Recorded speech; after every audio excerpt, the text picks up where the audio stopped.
Hello friends, welcome back to our channel Vlog Mania and our page Shan Porna Vlogs। তো আজকে আমি আর পর্ণা বেরিয়ে পড়েছি প্যান্ডেল হপিংয়ে। তো আজকে আমি তোমাদের ঘুরিয়ে দেখাবো মধ্য কলকাতার বেশ কয়েকটা নামকরা পুজো মণ্ডপ। তো দেখো, প্রথমেই আমরা চলে এসেছি মোহাম্মদারি পার্কে। যদিও একটা সময় এই পুজোটা বিশাল বড় করে হতো, এখন অতটা জৌলুস না থাকলেও খুব সুন্দর কারুকার্য করেছে। এখানকার থিম হচ্ছে জলই জীবন। মণ্ডপসজ্জা বাইরে থেকে অতটা চাকচিক্য না থাকলেও ভিতরে কিন্তু পাটের সুতো দিয়ে খুব সুন্দর কারুকার্য করেছে, আর প্রতিমাটাও হয়েছে এখানে ভীষণ সুন্দর।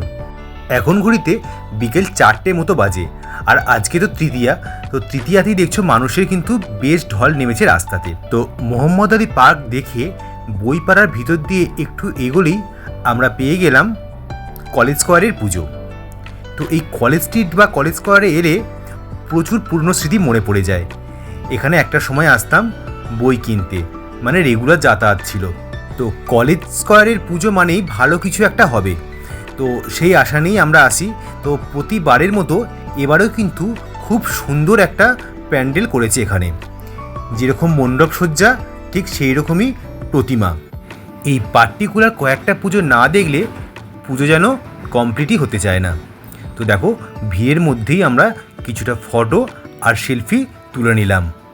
এরপর ওখান থেকে বেরিয়ে একটু এগোতেই দেখলাম একটা ছোট্ট বনেদি বাড়ির পুজো। তো বাড়িটা আগের মতো অত জাঁকজমক না থাকলেও ছোট্ট করে কিন্তু পুজোটা হচ্ছে। তো আর বনেদি বাড়ির পুজো মানেই কিন্তু সবাইকে একটা আলাদা আকর্ষণ করে। তো যথারীতি চলে এলাম, দেখো একচালা দুর্গা প্রতিমা। এগুলো বাড়িতে নর্মালি এই ধরনের প্রতিমাই হয়। ওখানে স্থানীয় একজনকে জিজ্ঞেস করে জানতে পারলাম এটা ঘোষাল বাড়ির পুজো। তো দেখো, বাড়িটা তোমাদেরকে একটু ঘুরিয়ে দেখালাম। এখানেও কিন্তু অনেকেই এসেছে ছবি তোলার জন্য। তো এরপর একটু এগোতেই দেখতে পেলাম নয়ের পল্লীর পুজো। এটার নাম করা খুব বড় পুজো না হলেও এর মণ্ডপ সজ্জা কিন্তু সবার দৃষ্টি আকর্ষণ করতে বাধ্য।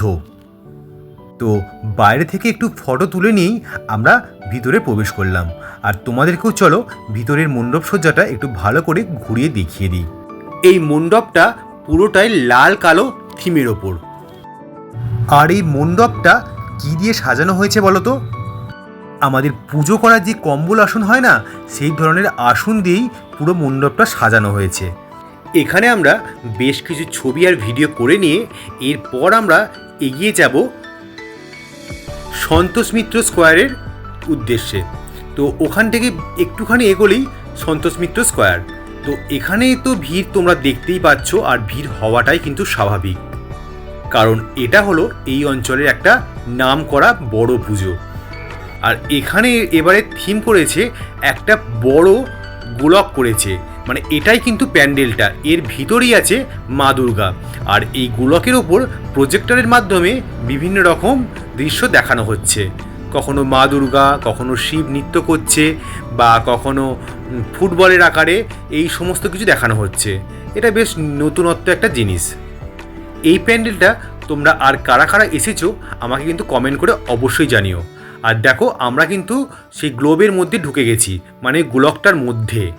এখানেও কিন্তু ভিতরেও প্রজেক্টরের মাধ্যমে বিভিন্ন রকম সিনারি দেখানো হচ্ছে, মানে মহিষাসুর মর্দিনীটাকেই এখানে দেখানো হচ্ছে ভিতরে। এটা হচ্ছে শিয়ালদা অ্যাথলেটিক ক্লাবের পুজো মণ্ডপ, খুব সুন্দর করেছে। আর শিয়ালদা চত্বরের ভিড়টা শুধু একবার তোমরা দেখে নাও। তো এবার আমরা চলে এলাম বিধাননগরে দক্ষিণদ্বারের পুজো মণ্ডপের উদ্দেশ্যে। আজ আমাদের প্যান্ডেল হপিং এই পর্যন্তই। ভ্লগগুলো আমাদের কেমন লাগছে তোমরা কিন্তু অবশ্যই কমেন্ট করে জানিও। যদি ভালো লাগে আমাদের চ্যানেলটা সাবস্ক্রাইব করে আর পেজটা ফলো করতে একদম ভুলো না। দেখা হচ্ছে পুজোর পরের ভিডিও নিয়ে। টাটা।